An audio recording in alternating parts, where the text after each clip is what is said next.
Merebaknya virus Zika di sejumlah negara seperti Singapura tidak serta-merta membuat para awak buah kapal khususnya yang bekerja di kapal pesiar mengurangi niatnya bekerja ke luar negeri. Terlebih, virus ini dapat diantisipasi hanya menerapkan pola hidup sehat dan ketahanan tubuh serta tidak begitu berbahaya.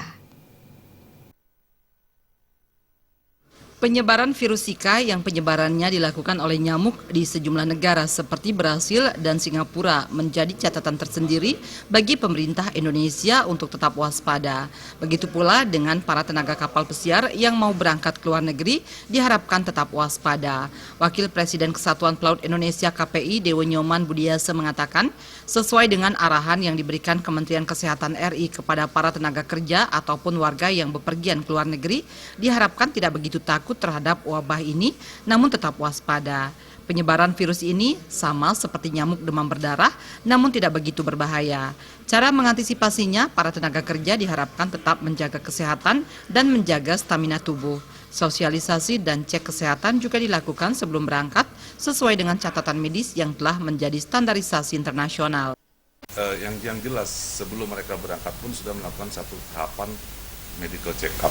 Jadi semua di check up kondisi atau keadaan stamina mereka.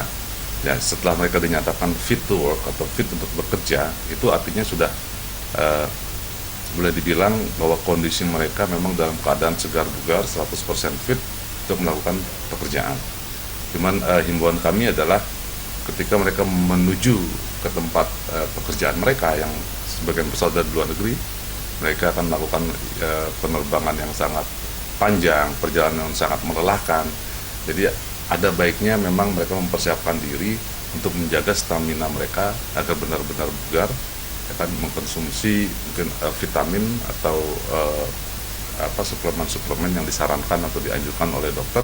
Lebih lanjut dikatakan justru virus ini berbahaya bagi ibu yang sedang hamil jika terjangkit akan mempengaruhi pertumbuhan anak. Trimaja dan Alit Setiawan, Bali.